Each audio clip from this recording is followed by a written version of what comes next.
ያዝ እንግዲህ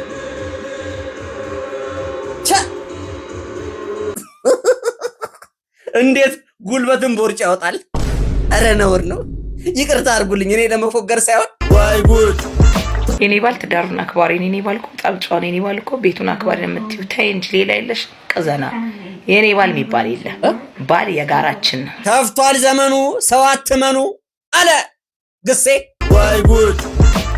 ተማሪዎች ከመቀመጫችሁ ጀምሯል። ሰላም የዩቲዩብ ቤተሰቦቻችን እንደምን አላችሁልን? አለን ተኳኩለን። እኛም ከቪዲዮዎቻችን ጎን ለጎን አለን። ዛሬ እንደተለመደው አዳዲስና እንዲሁም አጃይብ የሚያስብሉ እጅን ባፍ የሚያስጭኑ ቪዲዮዎችን ሰብሰብ አድርገን ከቲክቶክ መንደር ከሶሻል ሚዲያው ምን ተሰማ ምን ታየ እንዲሁም ምን ተወራ የሚለውን ሰብሰብ አድርገንላችሁ ይዘንላችሁ ምን ቀርበው እኔ ወንድማችሁ ተሙ ንጉሴ እንዲሁም ከካሜራ በስተጀርባ ጠፈጥ አድርጎ ክኖሯ እና ስነሳ አድርጋ የምታቀርብልን ግሴ ግስላው ወይዬ ማፊ ሙሽክላ ሰበክ ጀግና ነሽ። አንድ ላይ በመሆን ነው ቤተሰቦቼ ሰብስክራይብ ስለምታደርጉኝ እንዲሁም በጎ አስተያየቶችን ስለምትሰጡኝ ከልብ አመሰግናችኋለሁ። አሁንም ሰብስክራይብ አድርጋችሁኝ 100,000 ገብቼ ከእናንተ ጋር እንዳከብር ፈጣሪ ይፍቀድልን ማለት ነው። ሰብስክራይብ ማድረጋችሁን እንዳትረሱ። ፕሌይ በተኗ እዚህ ጋር ክፍት ቦታ ስላላት ትፈለጋለች።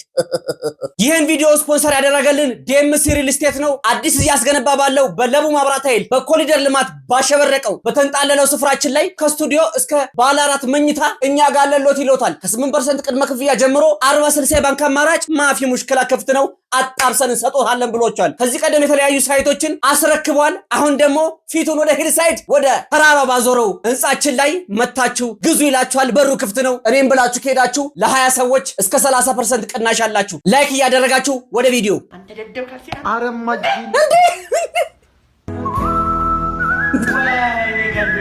ሁላችንም ጋር ያለ አረ እንደዛ አይደለም።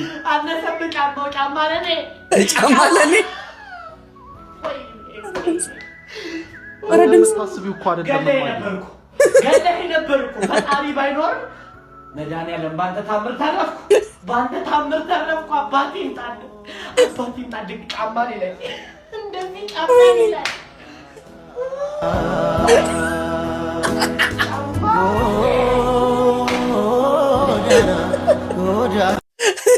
ሁላችንም ቤት የነበረ ነው። እናቶቻችን ቀበቶ ሲባጓ አውጥተው ሊገርፉን ሲሉ በስህተት እንደው ብትከላከሉ ብትመክቱ እንኳን ይኸው ልጅ የጎረመሰ ጎረቤት ውጡልኝ ሊገለኝ ነው ይኸውና ሲባጓ አምጥቶ ሊያንቀኝ ነበረ። ፈጣሪ አምላክ ሲጣላ በልጅ ነው የሚቀጣው አሉ። አረው ይላል የኔ እናትማ ልክ በስህተት ሲባጓውን እንዲሰንዝራ ሊይዝባት ወይ በመክትባት ንጉሴ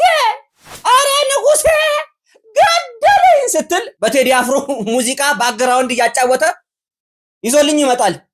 አጣናውን እያለ ይመጣል። ከዛስ አናት የለው ለዚህ ከፍለኝ ብዙ አይነት ቀለሞች በአንድ ላይ ይታዩኛል። እኔም ብቻ መስሎኝ ነበረ። አንተም ታይቶላል። አንተ ያልሆንኩ ምን አለ እንደው የኔ ቮለንተር ሞትክብኝ። ለማንኛውም ይሄ በእኛ ደጉ ዘመን የነበረው ነው። በአሁን ዘመን ያሉ እናቶች ምን እያደረጉ እንደሆነ ተመልከቱ። ወይኔ አልሰማውም ነበር እንዳትሉ በመሃል ለቡ መብራት ኃይል ዴምሲ ሪል ስቴት በታላቅ ቅናሽ የቤት ባለቤት ሊያደርጋችሁ ዝግጅቱን ጨርሷል። ስለ ክፍያው ጭራሽ አያስቡ። 8% ቅድመ ክፍያ ብቻ በመክፈል 40/60 የባንክ አማራጭ በመጠቀም ከስቱዲዮ እስከ ባለ 4 መኝታ በተለያየ የካሬ አማራጭ እጅግ ዘመናዊ የሆኑ ቤቶችን ለሽያጭ አቅርቧል። እይታውን ወደ ተራራው ያዞረው ብሎካችንን በመግዛት የቤት ባለቤት ይሁኑ። እንዳያመልጡ። ኋላ ተናግሬያለሁ። የመጨረሻ ሳይታችን ነው። መታችሁ መግዛት ነው የሚጠበቅባችሁ። ከምን ብሎ ለሚመጣ የመጀመሪያው 20 ሰው እስከ 30% ቅናሽ አለው። ለበለጠ መረጃ በስልክ ቁጥራችን በ0911 26 86 54 ወይም በ0913 60 59 67 ሃሎ ይበሉ። ቴንክ ዩ ዴምሲ ሪል ስቴት። ያዝ እንግዲህ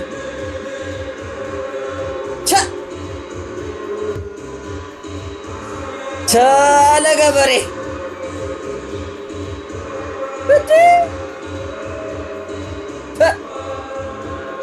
እናቴ ምን ድንቡጅ ያዝ እንግዲህ ኢትዮጵያዊቷ ጠቢቡ ሰለሞን ጂም ነው እንዴ ነገር አረ ቦርጮት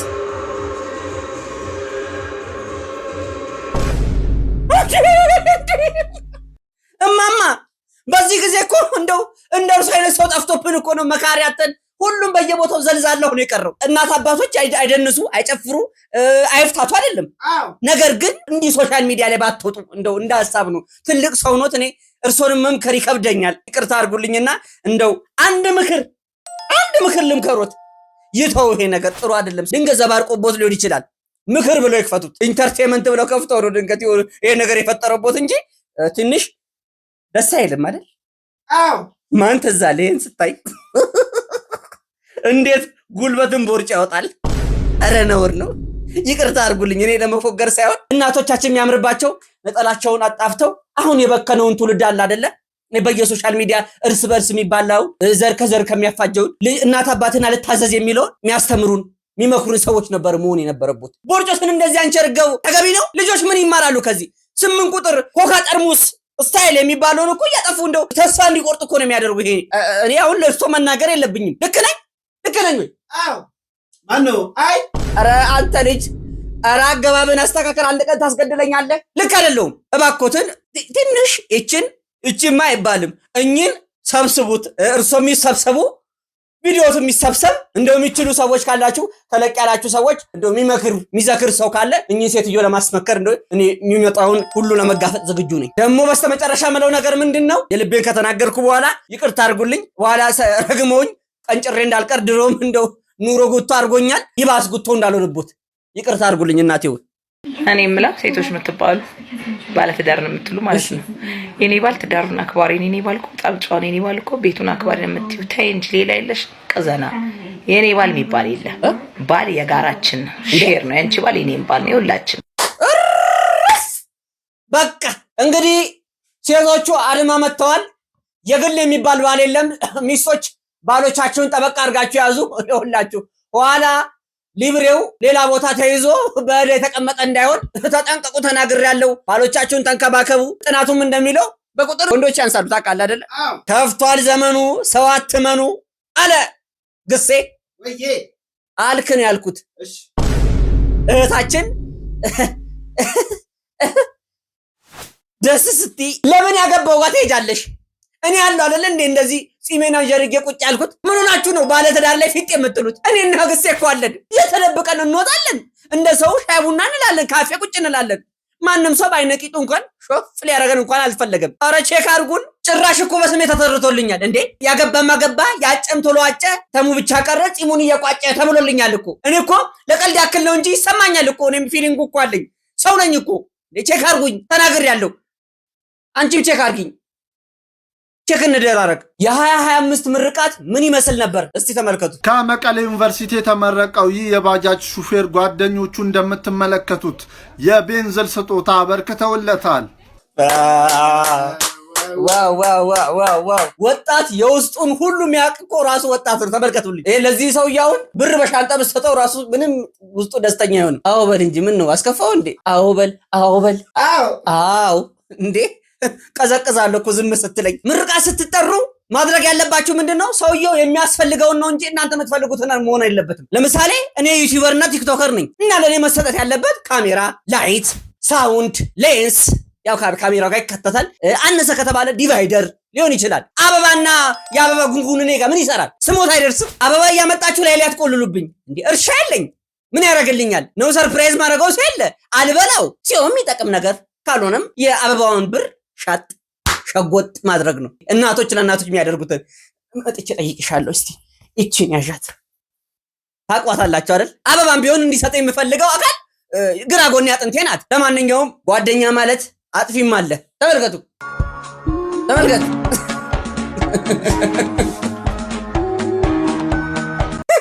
እንዲህም አይነት ልማታዊ ጓደኛ አለ። ተመልከቱልኝ። አጭደ ነው ምን አድርገን ያመጣው? አበባ ዋናው ራሱ ውድ ሲሆንባችሁ ጭራሽ ዘላለሙን መርቅኖ አሁን ይሄንን እየቃመ ስለወደፊቱ የሥራ አጥ ዘመኑ እንዲያሰላስልበት ነው። ስራ ፍለጋ ሲዞር ምን ያክል ጫማ እንደሚጨርስ እንዲያስብበት ነው። ያለፈውን የትምህርት ዘመኑን እንዲያማርርበት ነው ወይስ ጺምና ጸጉሩን እየቋጨ ተዘብልሎ እንዲቆይልህ ነው? ሲሆን ከሌለ ምክር ይሰጣል እኮ ይሰጣል ምክር። አዎ እኔ አሁን ገንዘብ ስለሌለ ለህዝቡ ምክር እሰጣለሁ። አሁን ከዚሁ የደስታ ቀን ከጀመርክማ ከዚሁ ነገ ከነገ ወዲያ ምን እንደሚፈጥርባት አታውቅም። ጋንግሪ ነው የሚሆንብህ። አስተዋይ ልጅም ደግሞ እንደዚህ ያለ የተነሳበትን ማይረሳ ይኸው ዋው ዋው ዋው ዋው ዋው ዋው ዋው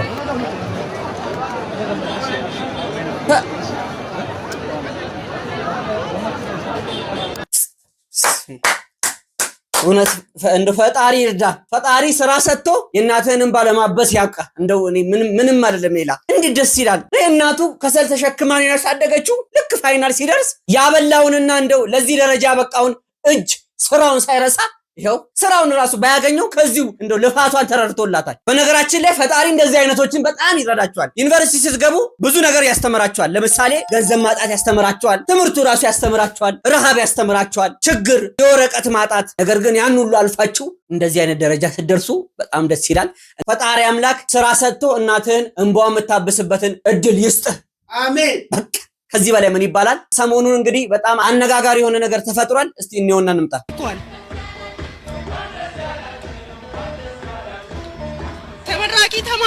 ተመራቂዎች መመረቃችሁን ለማብሰር መነሳንሳችሁን ከቀኝ ወራቤ ዩኒቨርሲቲ ነው። ተማሪዎች ከመቀመጫችሁ ትምህርት ክፍል ፈርታለች በጣም። ተመራቂ ተማሪዎች መመረቃችሁን ለማብሰር መነሳንሳችሁን ከቀኝ ወደ ግራ እንድታዞሩ በአክብሮት ጠይቃለሁ። አሪፍ ነው በጣም። በነገራችን ላይ እንደዚህ አይነት ነገር የሚፈጠረው በምን መሰላችሁ? አንዳንድ ጊዜ ካሜራ ፊት ለፊት ስትሆኑ እና ህዝብ ፊት ስትሆኑ ፍርሃት የሚባል ነገር አለ። ለምሳሌ ግስላው ከጀርባ ሆኖ ይጮሃል፣ ካሜራ ላይ እንግዲህ ትፈራለህ። ቦቅባቃ። አዎ። ግን ሰሞኑን ይዤ እመጣለሁ የሳይኮሎጂስት ባለሙያዎች እንደዚህ አይነት ችግር ሊኖርባቸው የሚችሉ ተመልካቾቻችን ሊኖሩ ስለሚችሉ ሐሳባችሁን ኮሜንት ሴክሽን ላይ አለያም ደግሞ አጠር ያለ ቪዲዮ በሶሻል ሚዲያ ሊንኮቻችን እየገባችሁ ማጋራት ትችላላችሁ። በሶሻል ሚዲያ እንግዲህ ይሄንን ቪዲዮ እያያችሁ በጣም ስትስቁና ስታላግጡ የነበራችሁ ሰዎች እንዳላችሁ ይታወቃል። ይሄ የሚሳቅበት ጉዳይ አይደለም። ሰው ፊት ለፊት ወጥቶ ለማውራት በጣም አንዳንድ ጊዜ የሚከብድበት ሁኔታዎች አሉ። ድፍረት የሚጠይቅበትም ሁኔታ አለ። ማንበብሳችን እንዳልሆነ ሁላችንም የምናውቀው ጉዳይ ነው። ነገር ግን ሙድ የምትይዙ ሰዎች ትንሽ ረገብ ብታደርጉት እንደው ትንሽ ባትንጦለጠሉ መልካም ነው። በፖዚቲቭ ወይ ብናየው መልካም ነው ባይኔ። የኔ እናት በርችልኝ። ምንም ይሄን ያህል የሚያስፈራ ነገር የለም። ሶሻል ሚዲያ እንደኔ ወጥቶ መበጥረቅም የሚያስኮፍስም እንትን የሚብል ነገር አይደለም። እናም በዘንድሮ ተመረቃችሁ ተመራቂ ተማሪዎች ለሁላችሁም መልካም የሥራ ዘመንን ይሁንላችሁ እያልኩኝ ከልብ እመኛለሁ። ስራ የት አለ ብሮ? ይመጣል። አንተ ስነ ስርዓትን ያዝ። አንተ በአንተ ምክንያት እኔ መቀመቅ ወርዳለሁ። ዝም በሉ ልጅ ስለሆኑ ሆዱ ባዶ ነው እና መልካም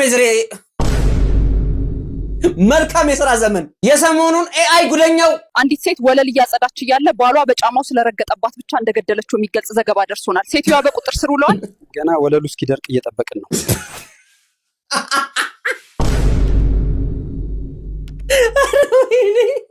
ፖሊሱ ራሱ ወለሉ እስኪደርቅ ላለመሞት ነው። ሌላ ደግሞ አስገራሚ ቪዲዮ ላሳያችሁ እስቲ። ታይቶ በማይታወቅ ሁኔታ በአዲስ አበባ ውስጥ ጩቤ እየዘነበ ይገኛል። ምን ሊሆን ይችላል? ኃጢአታችን ነዋ። በዚህ ከቀጠል ገና አሚር ይዘንባል። አንደኛው እውነት ነው። ግፋችን ገና ብዙ ነገር ያዘንብብናል። ሰሞኑን ኤአይ ቴክኖሎጂ በጣም እየተንሰራፋና እንዲሁም ሶሻል ሚዲያ ላይ በጣም እየተለቀቀ ነው ያለው። ነገር ግን አብዛኞቻችን ለጥሩ ነገር እየተጠቀምንበት አይደለም። ሌሎች ሀገሮች ላይ ገንዘብ ሜክ ያደርጉበታል። ብዙ አይነት ቢዝነሶች ይሰራሉ። እኛ ጋር ግን ለስድድብና ለብሽቅ እንዲሁም ለነገር እየተጠቀምንበት ስለሆነ እባካችሁ በእንደዚህ አይነት ነገር እንዳትሸወዱ። ብዙ ሰዎች እየተመሳሰለባቸው እንዲሁም በኤአይ የታገዙ ነገሮች እየተሸወዳችሁ ስለሆነ ለማስታወስ ያክል ነው። አርቲፊሻል ብንል እንደው ማን ያምናል? አዎ። እና ተጠንቀቁ። ሰው ከሞተ በኋላ ይፈሳል ወይ ብላ ጠይቃለች። እንግዲህ እህታችን ሰዎች ከሞትን በኋላ ትኩስ ሬሳ ስፔሻሊ ከሆነ ልንፈሳ እንችላለን። ምክንያቱም ከሞትን በኋላ ዳይጀስቲቭ ሲስተማችን ላይ ባክቴሪያዎች አክቲቭ ስለሚሆኑ ጋዝን ፕሮዲስ በማድረግ በዛ አማካኝነት ትኩስ ሬሳ ሊፈሳ ይችላል ማለት ነው። ከሞተ በኋላ ሊፈሳ የሚችለው አንደኛው ናሆም ፎንቴ ነው። ሁለተኛ ከሞተች በኋላ የምትፈሳው ኤታዮ ናት። ሶስተኛ ከሞት በኋላ ልፈሳ የምችለው እኔ ነኝ። ጋይስ አይ ቲንክ የተመለሰልሽ ይመስልሻል? ሃቭ ኤ ጉድ ዴይ ጋይ። ዋው ፈስላ ያለሽን ጠለቅ ያለ እውቀት እንደው ሳላደንቅ አላልፍም። በህይወት ያለ ሬሳስ ቢፈሳ ምን እንደው አጥስ ቤቱ ጥላሸት ጥቀርሻ በጥቀርሻ ያደረገው እኮ አንተ ልጅ ምን አለበት ብትተውን እንዴ? በባለፈው ቪዲዮ ትዝ ካለ ተማምለን እኮ አለፈን። በቃ ከዚህ በኋላ ስለበስ ምንም ነገር ይዘን አንመጣም። ጭራሽ ህዝቡን እናቅማማ እንዴ? አንተ ደሞዝ ላይ እናወራለን። አንቺ ግን ቤታዮና ናሆም ናቸው የሚፈሱት። እሱን መልእክቱን አደርስልሻለሁ። ጠብቂ። በዛ አለንጋ ምላሳቸው ላስላስ ገለብ ሲያረጉኝ የዛን ሰዓት አጀስትመንትሽ ይስተካከላል። ቤቲንግ ውርርዶች አሉ አይደል? ያለው ኦንላይን ነው አይደል? ኦንላይን። ስለዚህ አንድ በኦንላይን የተጠቀሙ ሰዎች በጣም የገረመኝን ነገር አንድ ጨዋታ 300,000 ብር ወይ ድራማ እንዳለው የሚያስታውቀው ነገር ቤቲንግ ስትወራረድ የፈለገ ታምር ደፋር ተወራራጅ ቢሆን 200,000 ብር 300,000 ብር ኮሬክት ስኮር አይመጣም። ኮሬክት ስኮር ወይም ደግሞ ጨዋታው 4-2 ያልቃል ብሎ አንድ ሰው የፈለገ ታምር 200,000 እና 300,000 ብር እርግጠኛ ካልሆነ በስተቀር ማለት እንዴ ያውም ደግሞ 100 ብር አይመደብ በሊግ ውስጥ ተጫዋች የነበሩ በጥርጣሬ አውሬ የተያዙት ማለት ነው። ተጫዋች የነበሩ እሺ፣ አሁንም በኢትዮጵያ ሊግ ውስጥ አስተዋጽኦ በማድረግ ላይ የሚገኙ ሰዎች ይሄ አሳፋሪ ነው ማለት በጣም ያሳፍራል። በኢትዮጵያ ሊግ ላይ ብትገምት ደፍረህ 4-2 ማንም ሰው የመገመት እድሉ ሬር ነው። አንድ ሰው ሊገምታቸው የሚችላቸው ኮሬክት ስኮር 1-0 2-1 2 እኩል 1 እኩል የሚሉ ውጤቶች ናቸው። 4-2 እሺ ተሳካለት እንበል 4-2 ብሎ ኮሬክት ስኮር ሄደ። እንዴት አንድ ሰው 300 እርግጠኛ ሳይሆን በ300,000 ብር አስይዟል። ስለዚህ ጌም እንዳለ በኢትዮጵያ እግር ኳስ ላይ እየተሰራ ያለው ድራማ ምን ያህል እንደሆነ አድማጮች ታዘቡ። የስፖርት ቤተሰቦች እዩት ጉዳዩን ባጭሩ ላስረዳችሁ። ጉዳዩ የተፈጸመው ኢትዮጵያ ውስጥ ነው። 2 ክለቦች እየተጫወቱ እግር ኳሱ ቤተሰብ ድሬዳዋ ከተማ ከስውር ሽሬ ጋር እግር ኳስ አድርገው ነበረ። በዚህ መሃል እግር ኳሱ ላይ አቋማሪ ድርጅቶች በጣም ብዙ እንዳሉ እናውቃለን። ኮሬክት ስኮር ማለትም 4-2 ያሸንፋል ብለው በ300,000 ብር የሄዱ ብዙ ሰዎች እንዳሉና ድርጅቱን እንደበሉት ይነገራል። ኋላ ላይ ጉዳዩ ሲጣራ እግር ኳሱ ቡድን ላይ ያሉ ግለሰቦች እጃቸው እንዳለበት ተዘግቧል ማለት ነው። ቤቲንግ ቢኬድ እንኳን እንደዚህ ኮሬክት ስኮር አይገመትም። 1-0 1 አቻ 2-0 ምናምን ሊባል ይችላል። ኮሬክት ስኮር 4-2 ተገምቶ ያን ያህል አይመጣም። ትንሽ ከበድ የሚል ነው፣ ለእምነትም አስቸጋሪ ነው። በዚህ ሁኔታ ከቀጠለ የኢትዮጵያን እግር ኳስ እንዴት ሊሆን ነው? እሱም አሳሳቢ ነው። አዲስ ነገር ካለ ይዤላችሁ ቀርባለሁ። ሚስቱን ይቅርታ የጠየቀው ባል ዛሬ የልጄን እናት ይቅርታ ለመጠየቅ ነው የመጣሁት። እስካሁንም እንደተለያየ የማይሰማኝ ማከብርሽ የኪነ ጥበቧ ባለሙያ የውብዳር ፈንታ በእነዚህ ጉዳዮች ይቅርታ ልጠይቅሽ ነው የመጣሁት። የውብዳር ፈንታ አንደኛ የቤት ዕጣ እንደነበረን ይታወቃል። ያንን የቤት ዕጣ ለዚህ ላይ ይነሳል ቅዱሱ ከጠርሙሱ ታሪካዊ እንቅስቃሴ ያላንቺ ፈቃድ ተሽጦ ለዚህ አገልግሎት እንዲውል በማድረጌ፣ በሁለተኛ ደረጃ ከሰራነው ከነበረን ገንዘብ ምንም ገንዘብ ሳላካፍልሽ ወደዚህ አገልግሎት እንዲውል በማድረጌ፣ በሶስተኛ ደረጃ ከ12 ዓመት በላይ ለዘለቀው ትዳራችን ወደዚህ አገልግሎት ስመጣ ነው የቆመው። ለዚህ ትዳር መበተን ምክንያቱ እኔ ስለሆንኩኝ ይቅርታ ጠይቅሻለሁ። ዋው! ማንም ሰው አስገዳጅ ሁኔታ ካልተፈጠረበት በስተቀር ከትዳሩ መለየት አይፈልግም። ትዳር ውስጥ ስንኖር ለራሳችንም ሆነ ለአብሮን ላለ ሰው አንድ እድል መስጠትን እንዳዘነጋ በቀረው ፈጣሪ ሙላበታል ማለት ነው። ይሄን ቪዲዮ ይዤላችሁ የመጣሁት ለማስተማሪያነት ይሆናችኋል ብዬ ስላሰብኩኝ ነው። ልባችሁ ግብዝ አታድርጉት። ይቅርታ መጠየቅ ከባድ አይደለም። ጎርተን ሊሆን ይችላል፣ ወይም ተጎርተን ሊሆን ይችላል፣ አሳምመን ሊሆን ይችላል፣ በድለን ሊሆን ይችላል። ነገር ግን ይቅርታ መጠየቅና ይቅር ማለትን መልመድ አለብን። አለበለዚያ እኛ እርስ በርስ ይቅር ካልተባባልን ፈጣሪም ይቅር ስለማይለን አሁን የመጣው ማዕት በዚህ ምክንያት ስለሆነ እባካችሁ ይቅር እንባባል። ይቅርታ መጠየቅ ደግሞ ትልቅነት ነው። የኔም ሔዋን እንግዲህ የታለሽና ምን አለበት አንተ ጠዋት ተነስቼ 12 ሰዓት ጀምሬ እስካሁን እዚህ ድርቅ ብዬ የምውለው ምን አለ አንተ ብታግዘኝ። ከደበረ መተው ትችላለህ። ምን ከደበረ መተው ትችላለህ? ከደበረ መተው ትችላለህ? በምን ልትተዳደር ነው አንተ? በቃ እንዴንን ሀሳብ አምጥተሃል አይደለም? ልብስ እንዳትለኝ፣ ምግብ እንዳትለኝ፣ ሁሉን እንዳትለኝ። ከእኔ ደብሮኝ አልተዋለሁ። በምን እንደምትኖር እናዋለን። ታዲያ እኔ ምን አገባኝ? እሺ ምን አገባኝ ብለሃል አይደለም? ተዘጋጅ፣ እኔም ተዘጋጅቻለሁ። እንዘራለን። በቃ ጦርነት አደረጉ እኮ ጋሼ። እንዴ የምሩና ለወይስ ለቪዲዮ ነው? ከዚህ ቀደምም ትሬንድ ሆኗል። ታስታውሱት ከሆነ ምን ነበር የሚለው? አንተ ዛሬ በጊዜ መጣ። እንኳን ደስ አለ፣ እንኳን ደስ አለ። ምን እና ባለፈው ቪዲዮ ይዤላችሁ ወጥቻለሁ እና እንዴ የምር ከሆነ በጣም ነው የሚያስጠላው ልጅ እንደዚህ ምላሽ እየመለሰ ከሆነ አባትየውም እንግዲህ ቪዲዮ እየቀረጸ ነው እንደምታዩት ከሆነ ብቻ ቀልድ ነው ብለን አስበን እንተው እሱን ሳገባ 13 ዓመቴ ነው ብልሽ እንደው አታምኚኝ ማለት መጀመሪያ ልጅ ማሰራት ኮለሽ ለከነ የመጀመሪያ ባሌ ነው በቃ እሱ ነው ባሌ ሲባል እሱ ነው ባሌ በቃ ሌላ ምን አለ ግን ያው እንግዲህ ሆነና ወለደ ማለት ነው ዛሬ 20 ዓመት ነው የማውቀው 20 ዓመት የሚገርማል የዛሬ 20 ዓመት ነው የምናውቀው ማውቀው ያው ልጆች አሉን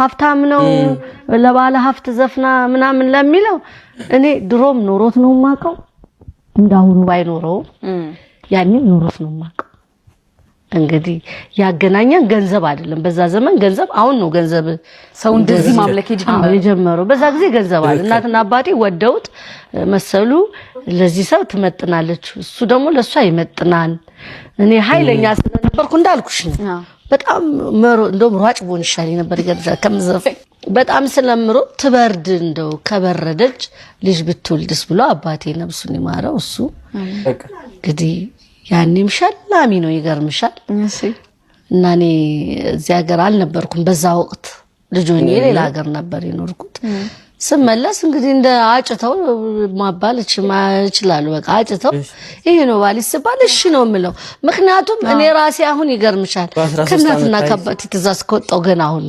የመጀመሪያ ባሌ ነው በቃ እሱ ነው ባሊስ ባል እሱ ነው ባሌ በቃ ሌላ ምን አለ ግን ያው እንግዲህ ሆነና ወለደ ማለት ነው የአርቲስቷ መሰሉ ፋንታሁን ይሄን ቪዲዮ አይተው አብዛኞቹ በቲክቶክ መንደር እድሜዋን ካልኩሌት አድርገው 33 ነው ምናምን እንዲሁም እድሜዋን መደበቅ ፈልጋለች ተብሎ ብዙ ነገር ሲወራ ነበር እድሜዋን መደበቅ ትችላለች መብቷ ነው የግል ጉዳይ የግል ነው ሁላችንም የራሳችንን ህይወት መኖር ግዴታችን ነው መኖር አለብን ሰው ህይወት ላይ የሷን እድሜ አወቀን አላወቀን ያን ያህል ማተር የሚያደርግ ነገር የለም ነገር ግን ከዚህ ኢንተርቪው መካከል በጣም ያስገረመኝ ቪዲዮ ላሳያችሁ አንዳንዴ በጣም የሚያናደኝ ነገር ስሙት በደንብ ለልጇ ስትል ልጄ ምን ያርጋቸው የልጄን የጎደለውን ነገር እነሱ ይሞላሉ አይሞሉም ሶ ለምንድን ነው እኔ ማለት በእንደዚህ አይነት ነገር ምሳብ ምረበሽም ሴት አይደለም ምንም መቶ ቢሰድ ምንም አይመስል ምክንያቱም እኔ ዛጋ የተገኘሁት የኑሮ ግዴታ ስላለብኝ ብቻ እንጂ ምገኝ ሴቶኛ አይደለም እንደውም በዚህ አጋጣሚ አንድ ቀን ልንገርሽ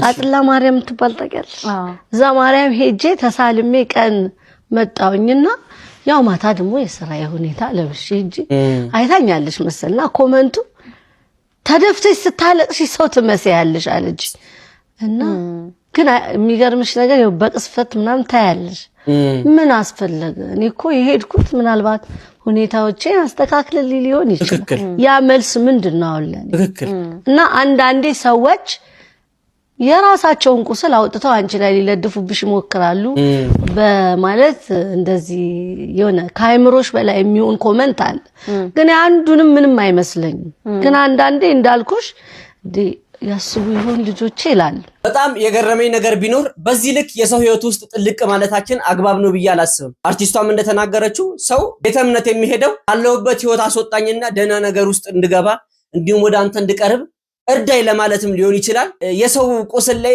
እንጨት መስደዱ አስፈላጊ ነው ብዬ አላስብም ከዚህ ቀደም በአርቲስቷ ላይ ብዙ ቪዲዮችን ሰርቼ ነበር ያዩአቸው እኔ ያልወደድኳቸው እንዲሁም ለሰው ጥሩ ነገር አይፈጥርም ብዬ ያሰብኳቸው ነገሮችን ለትምህርት ይዤላችሁ መጥቼ ነበር ይሄ የግል ህይወቷ ነው የግል ህይወቷ ውስጥ ደግሞ ምንም አይነት ኮሜንት መስጠት አንችልም ፈጣሪ አምላክ ጥሩ ነገሩን አጋጥሟት ያሰበችው የልቧን መሻት እንዲሰጣት ከመጸለይ ውጪ ጣት መጠቋቆም እንዲሁም ሌላ ነገር ማውራቱን አስፈላጊ ነው ብዬ አላስብም ይመችሽ ይምቸኸ ነው ምለው ቤተሰቦች አብራችሁ ስለነበራችሁ ከልብ አመሰግናለሁ ይህ ቤት የተሙ ንጉስ ቤት ነው የሳቄ ጨዋታና የደስታ ቤት ነው ይሄን ቪዲዮ ስፖንሰር ያደረገላችሁ ዴምሲ ሪል ስቴት በለቡ መብራት ኃይል በተንጣለለ ስፍራችን ላይ በኮሪደር ልማት ባሸበረቀው ወደ ሂል ሳይድ ፊቱን ያዞረው ተራራማው መንደር ላይ እየተገነባ ነው ከስቱዲዮ እስከ ባለ 4 መኝታ ቅድመ ክፍያ 8% ብቻ በመክፈል 40/60 የባንክ አማራጭ ተዘጋጅቶላችሁ መታችሁ መግዛት ትችላላችሁ መሸመት ትችላላችሁ ብሏችኋል ዴምሲ ሪል ስቴት ከስር በማስቀምጥላችሁ ስልክ ቁጥር እየገባችሁ መሸመት ትችላላችሁ ቀድሞ ምን ብሎ ለሄደ እስከ 30% ቅናሽ አላችሁና